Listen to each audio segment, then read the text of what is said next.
Tubuh manusia khususnya pada kulit memerlukan perawatan yang berkelanjutan dalam upaya mengantisipasi penuaan dan menjaga kesehatan kulit. Merawat kulit tidak hanya untuk menghadapi perubahan hormon, tetapi juga tingginya polusi udara.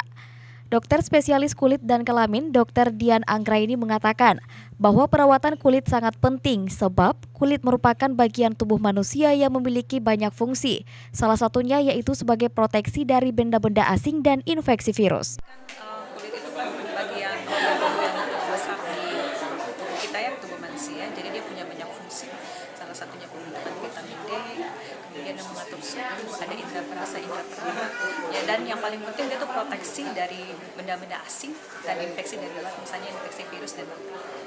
Dok, sedikit lagi dok. Bagaimana sih dokter melihat apa itu layanan di luar sana yang merawat kulit tapi bukan dari medis? Bukan dari medis. Perawatan kulit tapi bukan dari medis. Memahami kebutuhan tersebut, Rumah Sakit Siloam Makassar telah menghadirkan klinik estetika yang di-launching pada 2 Maret 2019. Direktur Rumah Sakit Siloam Dr. Heri Bertus mengatakan, klinik tersebut hadir agar perawatan kulit bisa dipertanggungjawabkan secara medis, juga tidak mengandalkan produk tetapi lebih bersifat holistik. Bahwa kita secara medis itu bisa dipertanggungjawabkan, dan tentunya bahwa perawatan ini bukan perawatan yang sifatnya hanya mementingkan produk, tapi kita sifatnya lebih holistik seperti itu.